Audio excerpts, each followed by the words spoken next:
things are subconscious. Okay, when you manifest a career, it's subconscious. When you manifest anything you manifest, okay, so you don't have to believe in this or not. This happens whether you believe in it or not. Manifestation happens whether you want it to or not. Okay, but here's the thing that I've been able to do in my career, my multiple careers, is to manifest things the way I want to design my life the way I want to. So I get bored a lot sometimes because things happen the way I want it to. Sometimes I want to spice it up and do other things, okay? And then I have to write about those things, okay? So it's affirmations, meditation, vocalization, and visualization. So sometimes when you get bored, okay, for example, if you have that feeling like, oh, I want to do stuff, I'm bored. So then, that requires another, 4 pillars directed at something. Okay, so now you direct the 4 pillars at something else, and then you achieve that, and then you have that for a while, and then because human beings' interests change. Okay, if we all wanted the same thing, if we all wanted to do the same thing all the time, life would be pretty boring, right? So with that in mind, okay, whenever you do want something different, you can achieve it very easily. Okay, but having control over the manifestation process is what I specialize in with my clients. Okay, now my clients are a little bit different. They're a bit more business clients. They're professional people, what I call high-powered professionals. And this is why I do this here, because this is for everyone. Okay, and this is free. I'm not here to sell you anything. Okay, so if you pay attention and take notes, you could change your life, like guarantee. Okay, good morning, Afrocentric. Good morning. I see you guys over there. Good morning. So we have a chat going on as well, so you can ask me questions. I may not see all of the chats. I don't see the YouTube chat. I don't see the Facebook chat. I can see the Instagram. Okay, but yeah, feel free to ask questions, and I'll try to address them. So first of all, the subconscious. Okay, underneath it all. Okay, subconscious. The subconscious is responsible for everything in your life, okay? Because once you learn something, okay, or once you experience it a few times, or once you see something a few times, you go, oh, okay, that's how it works, okay? Now it's registered in your subconscious. Okay, it took me a while to figure all of this out, okay, and not figure out the subconscious. I mean, you could study that, so I didn't have to figure those things out, but it took me a while to figure out the rhythm of my life. Okay, do you know the rhythm of your life? Have you observed the rhythm of your life? Okay, so the rhythm of your life is, when money comes in, when money goes out, when you feel happiest, okay, when you start to feel somber, or when you start to slow down, when you start to get stagnant in your life, and then when it picks up again. Because you have to notice the rhythm, okay? Now the subconscious memorizes the rhythm, okay? So your subconscious memorizes everything, okay? And it's somatic, meaning that the body does it better than your conscious mind, okay? Everything is committed to memory, or sometimes referred to as muscle memory, okay? So when you commit something to muscle memory, your body does it better than your conscious mind. What does this mean? Well, your body can learn to do things better than you do. Okay, your body learns through repetition to subconsciously perform all of these tasks, like driving the car. I always give this scenario, okay? So Monday through Friday, you're on the mouse wheel. Most people are on the mouse wheel. What is the mouse wheel? Okay, so the mouse wheel is Monday through Friday, you drive to work. You drive the same route, the same way, go through the same street lights, the same traffic signals, probably see a lot of the same cars because they're all headed to work at the same time you are. All of these things, everything in your environment, every red light you encounter, every green light, everything is stored in your subconscious. It's the book of life. So now, Monday through Friday, you do this.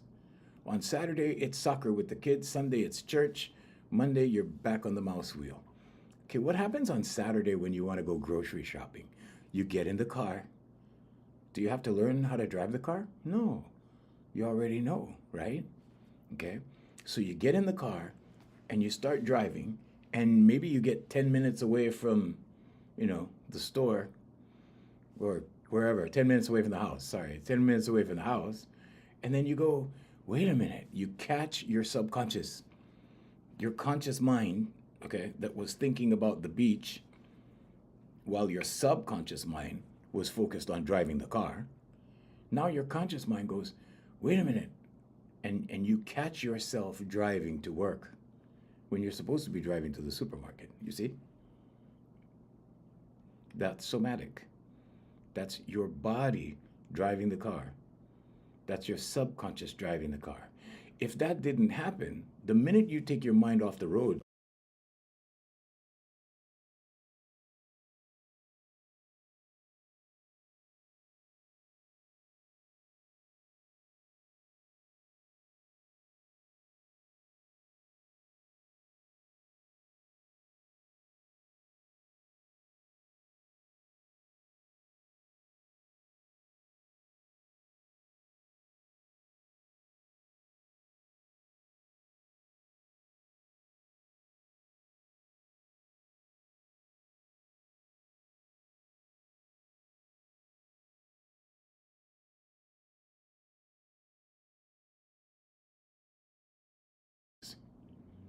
I can tell you what the chances are. The chances are about 85 to 90%. It's subconscious. It's not magic. It's subconscious.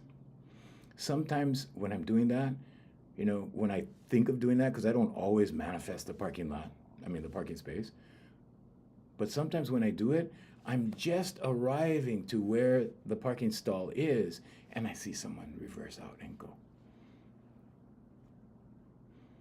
The universal law of oneness says that we are all connected through the superconscious or consciousness.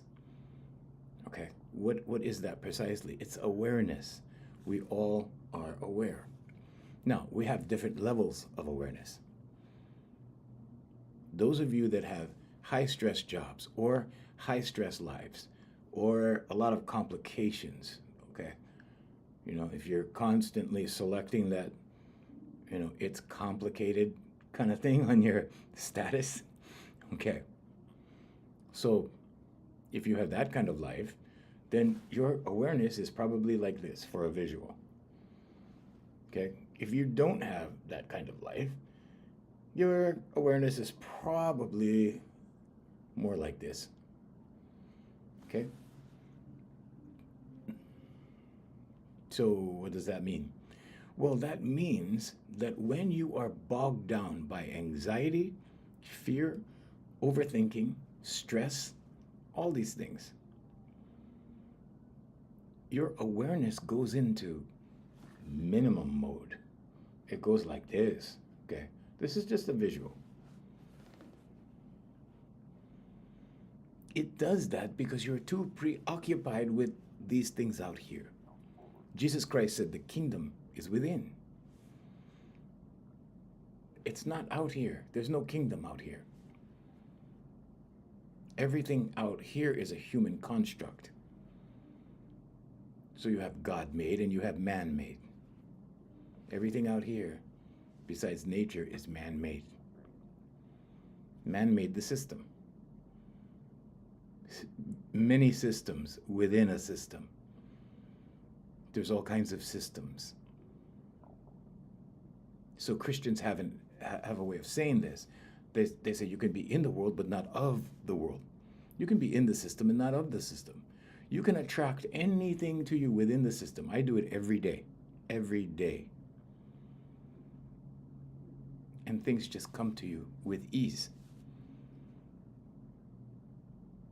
Do you have problems? Yeah, sure, of course. Good morning. Thank you so much. I don't know how to say your name. Shimanga? I hope I'm saying that right. Thank you so much. Thank you. You sent love you so much. Thank you, thank you. So, so anyway, right? Do you have problems? Even, things come easily. Do you still have problems? Yeah, you still have problems. Sure. I have problems. Okay. I don't really look at them as problems. I look at them as delays or obstacles. And when I address the obstacle, I can get rid of it pretty quickly, like that. That's just a visual. Okay. When you acknowledge an obstacle as an obstacle, you have defined that thing or that circumstance or that action as an obstacle. It's part of your mindset at that point. You have made up your mind that whatever it is, or whatever person, or whatever thing, or whatever, right, is an obstacle. When you name something, or when you prejudge something, or let's say when you place judgment upon something, it becomes what you will it to be.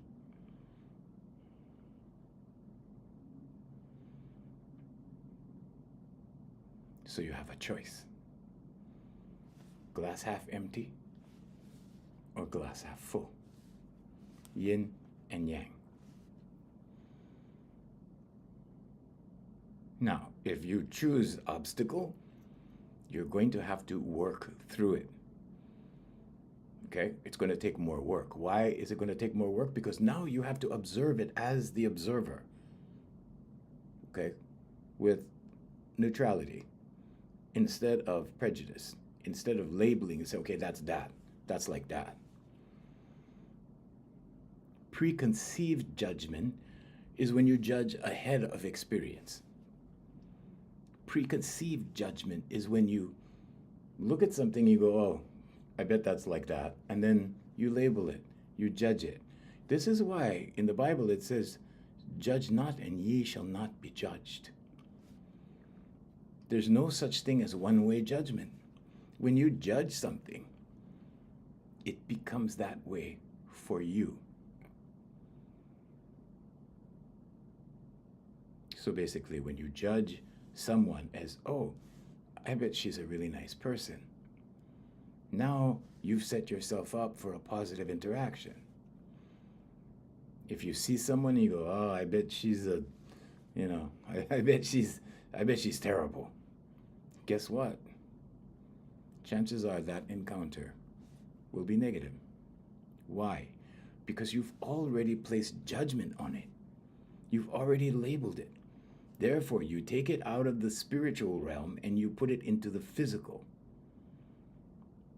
That's what happens when you label things. Because there is a separation between the body and the spirit. They won't tell you this in church. They won't explain this to you. Esoterically, you need to cast your net to the right. What does this mean? Well, Jesus sits at the right hand of the Father. When you cast your net to the right, what are you doing? You're becoming in alignment with Jesus at the right. The right what? The right hemisphere of your brain. Okay. That's where creativity lives. That's where intuitive thinking or intuitive inspiration lives.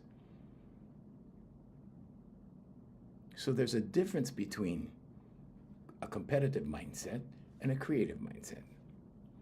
A creative mindset says that if something doesn't exist, I will create it. If I can't find what I want, I will create it for me so that I can proceed with whatever it is I want to do. So many people get caught up in the hows, but the how is God's job, the superconscious. How does it work? Well, a long time ago, I wanted into the music industry. I didn't do the kind of music that was popular. I wasn't doing Hawaiian music and reggae that's popular in Hawaii. I wanted to do other things. My scope of music was a little bit more broad, okay? But it wasn't popular. So if I would have tried to figure out how to fit a square peg in a round hole, I would never have been able to live my dreams. So I let God do the how. What happened? Did I get to be in the entertainment industry? Not exactly. Right? It looked like I was in the entertainment industry. It looked like it. Because there I was doing shows all over town, my own show, all over town. But it was a wedding and party business. Because when the doors wouldn't open, and sometimes doors do not open for a reason, sometimes it's for your own good. When the doors didn't open,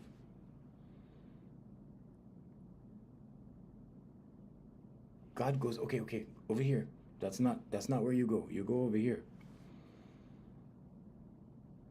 And I was like, no, but I want to go here. And God said, no, you go here. And automatically, and this is how it happened. I had no control over this. It happened automatically. People were saying, can you play for my party? Can you play for our wedding? Can you sing for my baby's whatever? Can you do my parents' retirement party? All of this stuff, right? And I said, sure. The answer was always yes. I didn't know how it was going to turn into a wedding and party business. That happened by accident because there were so many people. So all of a sudden, it was like, okay, get a sound system. I didn't even have a truck or anything. I had a car. I had a small little car. Crammed the sound system into it. And there was only 2 of us. So my band consisted of me and my best friend on keyboard. That was it. But that was what we had. And that was what fit. And slowly, my best friend, from being just a keyboard player, turned into an orchestra. He developed a system on his keyboard. He was blind. He developed a system on his keyboard that he could become an orchestra. And one day he brings me into the studio. He goes, hey, look, I developed this. And I saw him do it, and I'm like, whoa, you're very welcome, user. Thank you too. Thank you for being. Say what again? Let me know, and I'll say it again. Go ahead, write it out for me, and I will say it again. Sorry, I'm trying to focus on everything here. I have ADHD, so it's possible, but it takes a while. Okay, so when he developed the system, I'm like, oh, great. All we need to do is pump up the volume.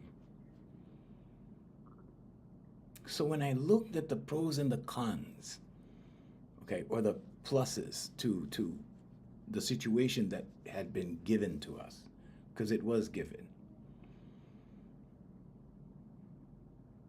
it was like God said, okay, here you go. This is your chance. This is for you.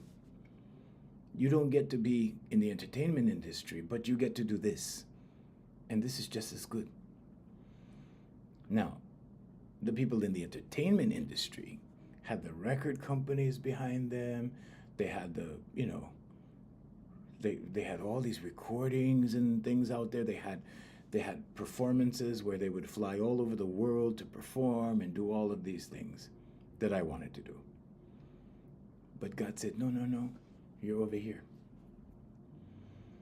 You do this. So I had to look at the pros and the cons of it, right?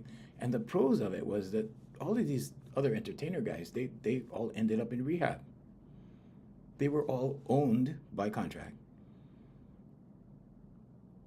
by the record company. And they had an agent. They had to pay the agent. They had to pay the record. We didn't have to pay anybody. We had to pay our sound person.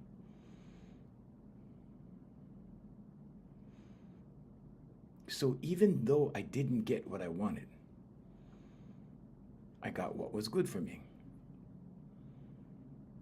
And in 2010, we crossed the $1 million mark. And at that point, we were like, whoa, what's going on? And at that point, we had checked off one of our goals.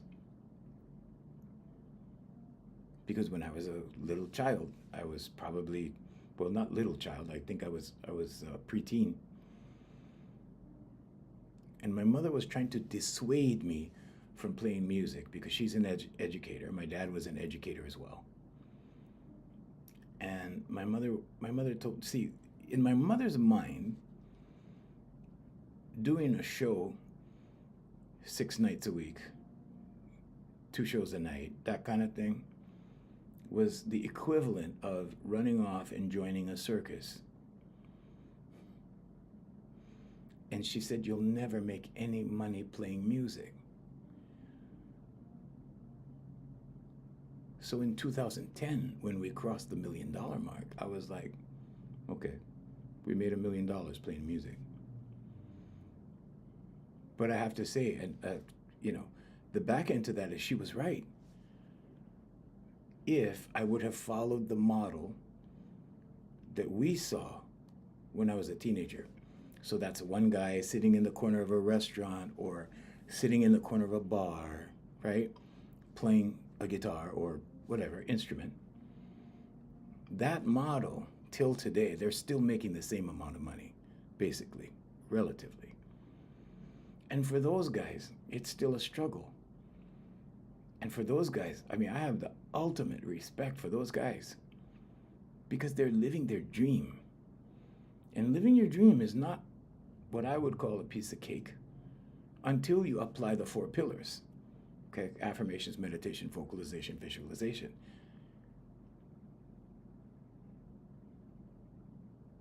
But when you do, it comes easy. Is there sacrifice involved? Yeah, there's sacrifice with everything. No such thing as something for nothing. Because what you gain on this side, you're going to give up something on this side. So you have to allow, because you cannot hold on to everything. When this door begins to open, you need to let go of this door because you cannot do this. You cannot open this door and prevent this one from closing. You have to let go.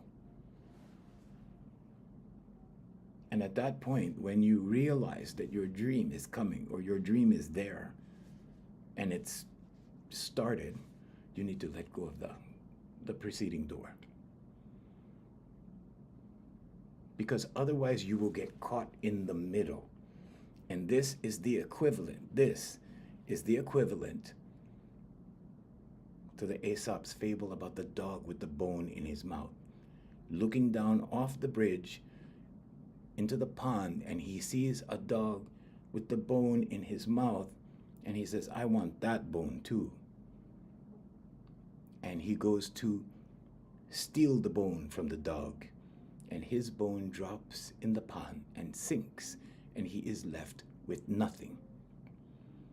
I've seen many people do this in their entertainment career, in their radio career, in their business career, and they end up with nothing or next to nothing, or even worse, the same thing over and over and over and over. Why? Because they don't let go of this one. You have to let go of that and embrace the new one. Embrace what you want versus, everything. You can't have everything.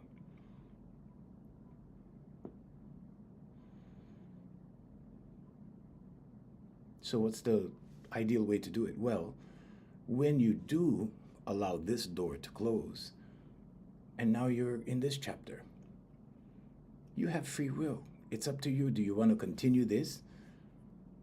Or do you want to change it? You have freedom of choice. God gives you the ability to choose. So how do you change it? Affirmations, meditation, vocalization, visualization. Because your subconscious is the culmination of all of your senses. Your subconscious is the book of life. Everything you've ever experienced, everything you've ever witnessed, and all of these things have an impression on your subconscious, depending on the emotion of it. Anything with a strong emotion builds a belief in your subconscious. And that's where your paradigm is constructed from.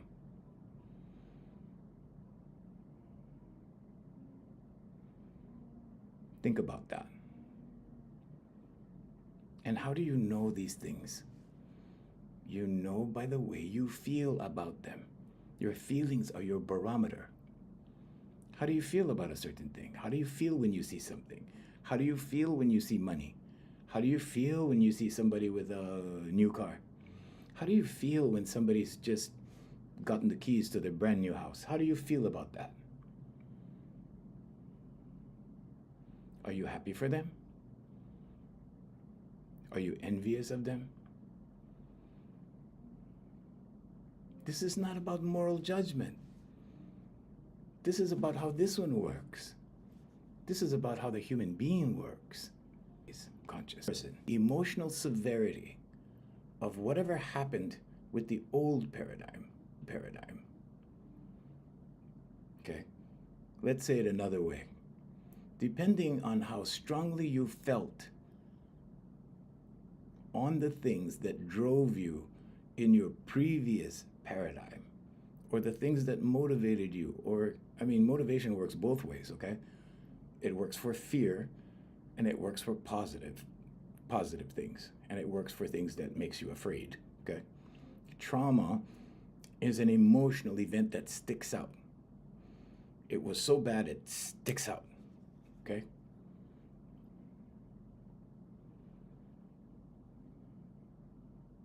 So depending on the degree of those events, those instances, and how bad it was for you or how good it was for you, okay? Because the good impressions bring the good things. The bad impressions bring the bad things. And generally you have a balance, okay? What I'm here to show you is how you can pick and choose which bad things you want to work on, okay? How to counter the bad things. Because if you know what you don't want, you know what you want. Now you can counter. But first you have to identify what's driving the bad results. Oh, I keep getting this bad result. I keep, oh, Darlene, good morning. Hola. But I keep getting these bad results. I don't know why, but I keep making the same mistake over and over. I can't help it. Of course you can't help it. It's in your subconscious. Your subconscious is the program.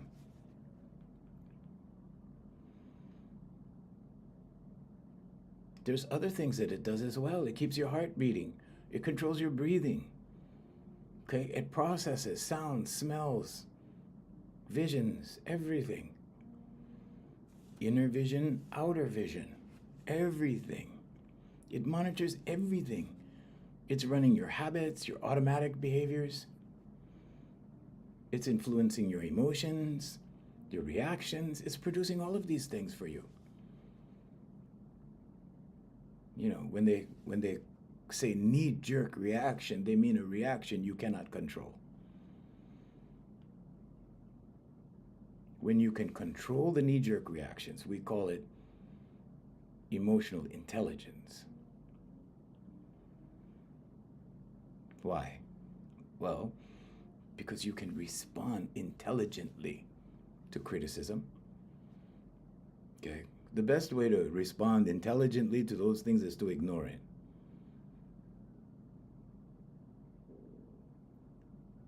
You can respond intelligently to negativity, to criticism, to, maybe somebody's having a bad day, they say something, water off a duck, let it go.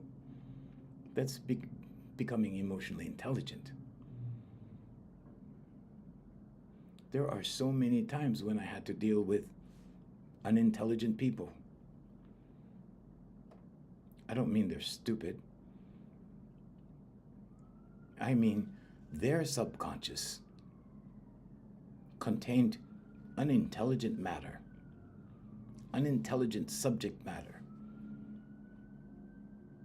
You could call them weird bad habits. But you have to deal with other people's habits. You have to deal with other people's subconscious habits. Because they will come at you, whether they know it or not, or whether you like it or not. And how are you going to deal with this? Just ignore it. Why ignore? Well, when you become the observer, you don't engage with other people's bad habits. So if they're habitually cynical, if they're habitually critical, you don't join them energetically. Okay? Because energetically you join. You may not think you do, but once you acknowledge, okay, it's like preconceived judgment. Once you acknowledge it, you join. When you engage, you join. When you don't engage, there's no joining. Okay, this is observing. This is participating. When you participate, you join. It could be a point of view. It could be an argument. You could take opposing sides to an argument, but when you get into the argument, you have joined. Now, what does that do? Well, it could pull you down. It could take you over there. It could take you over here.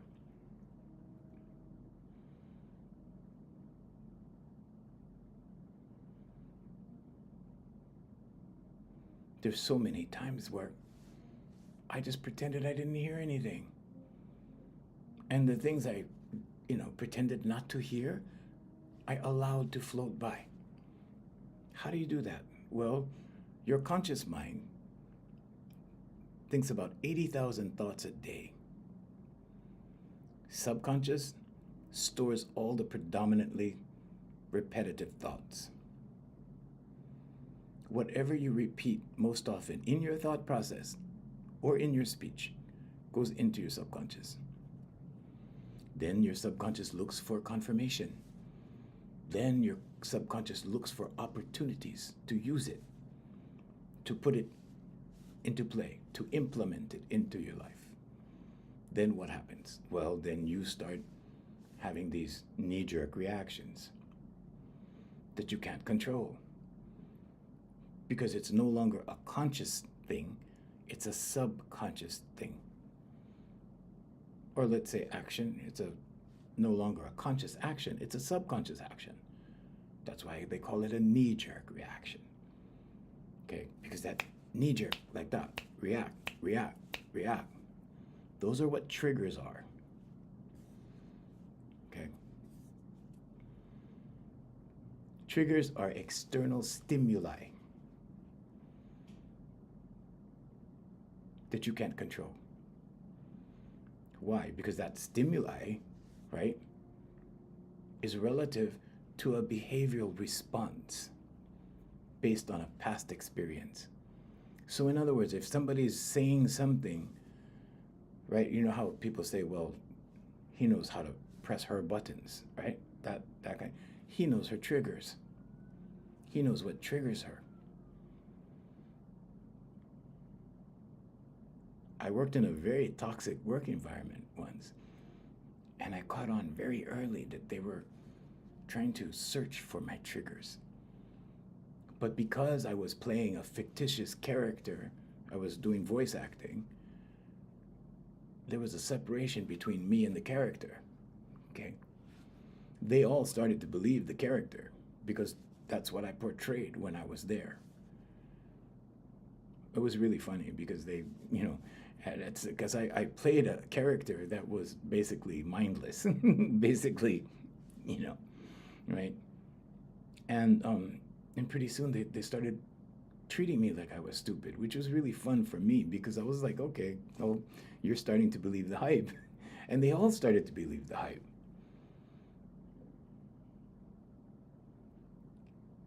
And the hype came in different degrees. But when I would receive these comments, I had to be astute enough to realize, are they addressing me or the character? And the majority of the time, it was the character.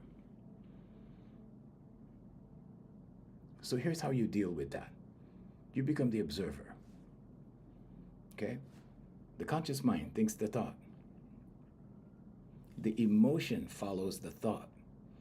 First you think the thought, then the emotion comes. So let's say somebody said something bad about you, or they're saying something to you that's negative, or something you don't like, something that they hope will trigger you. Okay? So they say that, right? Now, if you acknowledge this, if you join energetically with whatever that is in the conscious mind, you will feel the emotion.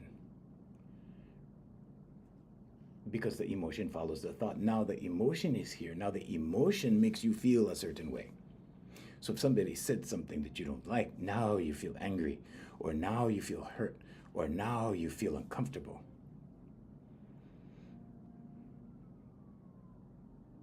But when you find out that you can ignore, okay, ignorance, the root word of ignorance is ignore, ignorance. When you can ignore the statement, the thought, the initial action, now you can observe this coming and going. Then you can observe the emotion and allow it to pass like a cloud goes by, and allow it to pass. Therefore, it doesn't affect you. Not only that, but because you didn't pay attention to the conscious thought and the emotion, you'll have to try really hard to remember it, because it won't make an impression in your subconscious. So when somebody brings it up again, whenever, at a further, future date, future time, then you kind of go, oh, yeah, that. And it doesn't matter. It doesn't make a dent in your triggers. It doesn't affect your triggers at all. It doesn't pull you by your gut. None of that. None of that at all. Thank you, Darlene. None of that happens. Then what happens? Well, if you don't join, right? Remember the laws of power, okay? So you have the two people playing tennis. This one's serving. I'm going to put this higher so we can remember easier. This one's serving. This one's standing in the court. This player serves the ball. It scores a point, but it goes out of bounds. Now we're going to freeze the game. Who has the power? Most people will say, this guy, because he scored a point. But no, it's this guy. Because he didn't react, because he did not engage, because he chose to let it go, he holds the power, because now there is no game. So what would you rather have? Would you rather get the better of someone one time, and when you use your power, you lose your power? So you have that one shot with that 1 point. It goes out of the court over here. So you can say you scored a point. Big deal. This guy can say he stopped the game. He has control. He did not respond. Therefore, there is no game.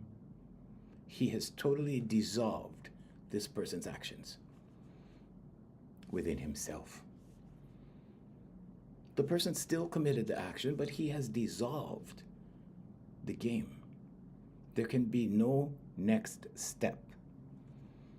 And this is important for your subconscious, because otherwise your subconscious will repeat these things. Why? Well, because the point happened, you witnessed the point happening. if you tried to get the better of him and hit a point that way, now you have to count on the fact that he's going to hit the ball back in your court.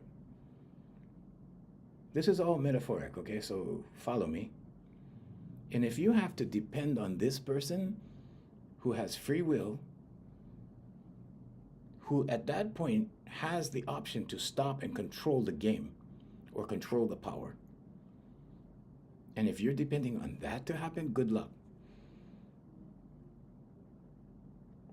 You see, power is only good when you don't use it. When you use power, you lose power. Power is only good when you retain it. Or let's say it another way.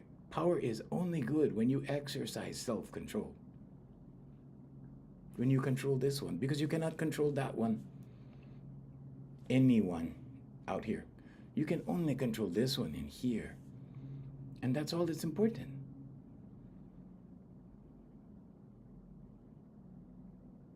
That's why they say, sticks and stones may break my bones, but words will never hurt me.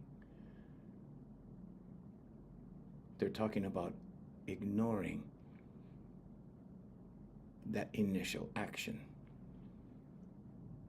Because that power play is not necessarily physical, right? It's mental and emotional. And that's where people get us more often than physical. Physical is often a last resort. Physical happens normally when things don't work out mentally or emotionally, or when there's a negative pushback, which is why you don't push back, which is why when you engage, you've already lost. Because when you engage, at the point of engagement, you've lost control. Why? Because now you've hit the ball over to the other court, and now you're depending on that person's actions and that person's predictability or not to continue the game or to serve it back to you so you have the power again. This is why when you're texting people, when you have a breakup and you text, right? And the person texts back and you text back and they text back, all of a sudden they go dark. They go cold. They don't respond. You were the last one to respond, right? And then you get that empty feeling. Why? Because you gave up your power. You gave up your power. And they did not respond at some point. Okay? So the skilled player of the game can anticipate by what is received as to whether he should respond or not. And that takes a lot of experience. If you don't have that kind of experience, don't play that game. You're going to get hurt.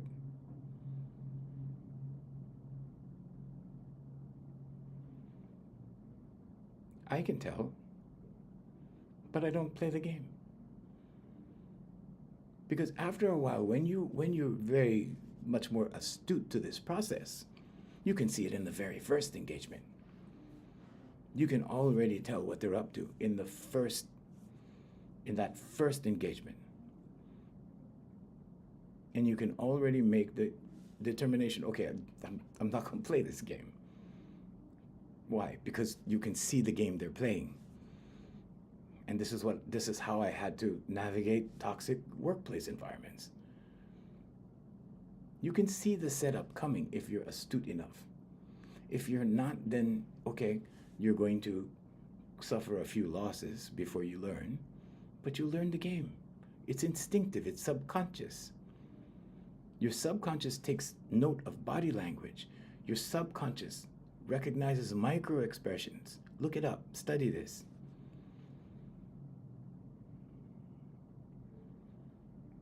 You'll know more about a person if you study micro expressions than if you study body language.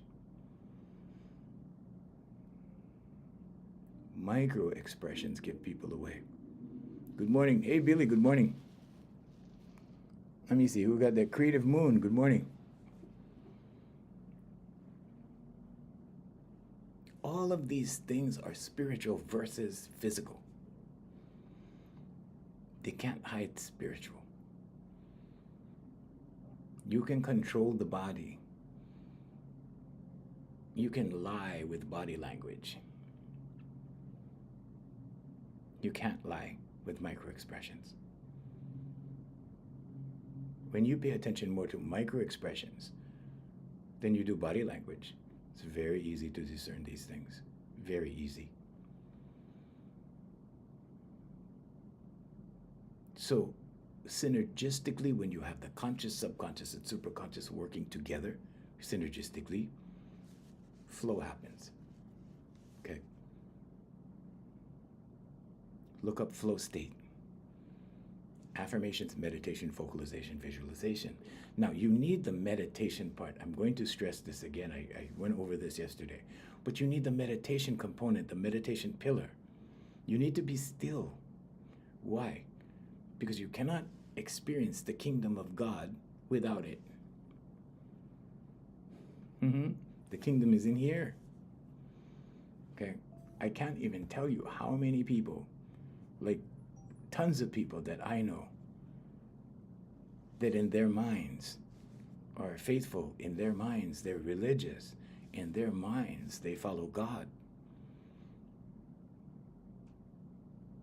But they have never felt the kingdom. They have never felt the expansiveness of God. And you know this because they keep defining God.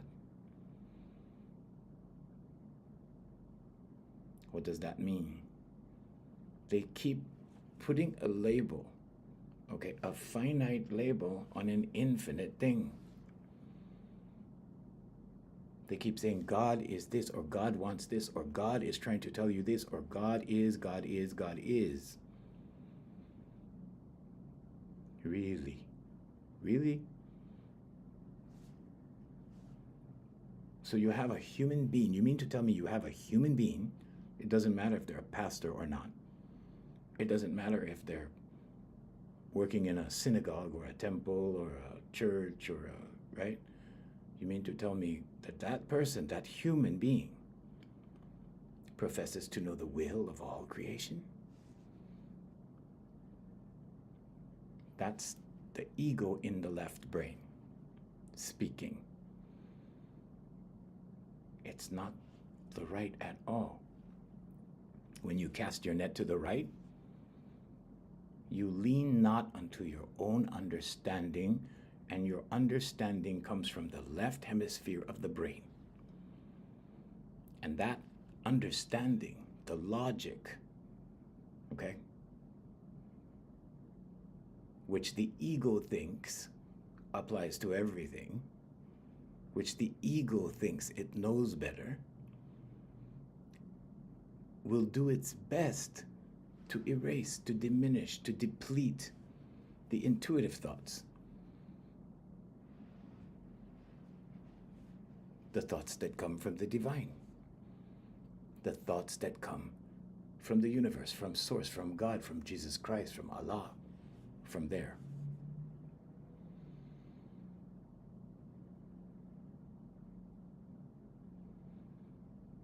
So when you begin labeling things, when you begin saying, well, Jesus wants this, Jesus wants that, Jesus is like this, Jesus wants, whatever, okay? You're taking something infinite and you're pronouncing limitation upon it. Think about it. What is the alternative? The alternative is to do your meditation, to sit still, to experience the expansiveness of God, to experience the expansiveness of what has been given to you in your three states of awareness, the conscious, subconscious, and superconscious. Because until you have done that, you cannot possibly understand the kingdom of heaven. The kingdom is within. God lives in here. And when you do the meditation, I just mean sit still. You don't have to say anything. You don't have to think anything. You can think everything if you want to. You're still going to feel it. but you have to do it a little bit, maybe about a week or 2 weeks, and you'll feel the shift, and then you'll get it, and then you'll go, oh, okay, now I get it, now I understand. This is bigger than I thought. There's 8 billion of us. Not 2 are the same. No 2 are exactly the same. That in itself is a miracle. You want to see a miracle? Go in the bathroom, because there's light in there, right? Turn on the light, look in the mirror. There's your miracle. That's the miracle. But because you have eyes, you look away from the kingdom. The kingdom is in here, but you're looking out there. And you think when you read seek and ye shall find, it's talking about going out and searching and looking. That's not what it means. I've been to so many churches and so many different definitions. Oh, it means this, that. None of them meditate. Not one of them. Because I ask, I go, do you meditate as part? Oh, no, I just do prayer. Oh, so you speak to God and don't listen to God. Prayer is asking.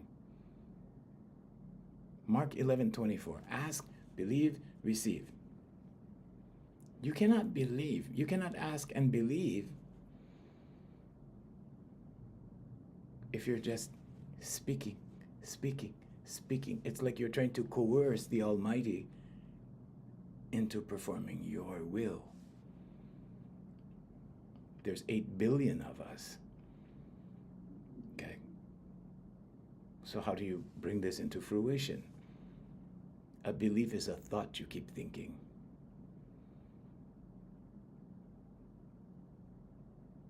Part of that process is listening.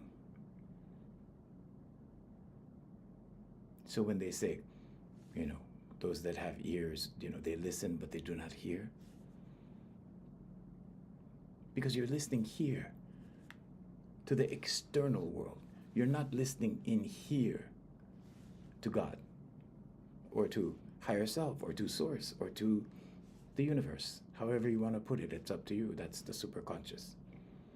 In my world, it's God. Everyone has a different perception. Everyone has a different understanding.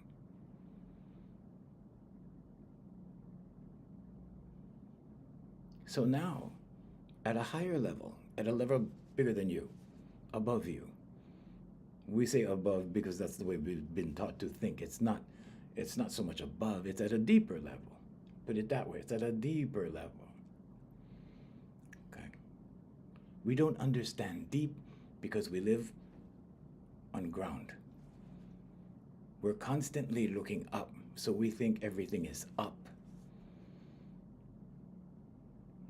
Until you look at videos of the ocean and you see what's in the deep, and you go, whoa, I had no idea, right? Because we don't focus on deep, we focus on up. God is not up, God is within, God is in you. And when you get it, when you start invoking the power of God, okay, it's that co-creator energy. You are a co-creator with God. When you embrace that energy and start using that energy, the doors begin to open. The right people come into play. Things begin to happen and you go, wow, I didn't know I could do this. Because most people surprise themselves because we've been conditioned to believe less than. I'll say it again. We've been conditioned to believe in less than. We are less than that. I see Christians wearing "He is greater than I" t-shirts. But He lives in here. The kingdom is within. God is your co-creator. But church is a business. If you feel inferior, if you feel less than, you're going to keep coming back to try to be more than you were yesterday, more than you are today. So I'm going to try this Sunday to be even better. I'm going to go till I get it right. I'm going to go till I get it right. And you're never right. according to that principle. And you're wearing the shirt, which even further ingrains it in your subconscious. You are a co-creator with God. You are a co-creator with Jesus Christ. You are a co-creator with the Most High. The conscious, subconscious, and superconscious live in here. The superconscious is a spiritual term. It's not a scientific term.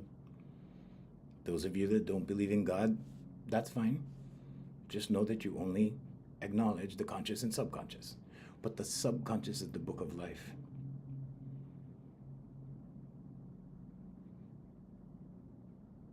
Every manifestation process involves your subconscious. I don't care how you do it. You can meditate, whatever. However you bring things into existence. You can speak them into existence. You can write them into existence. You can think them into existence. But you have that power. And tomorrow we'll discuss a little bit more of the process. But you can do these things.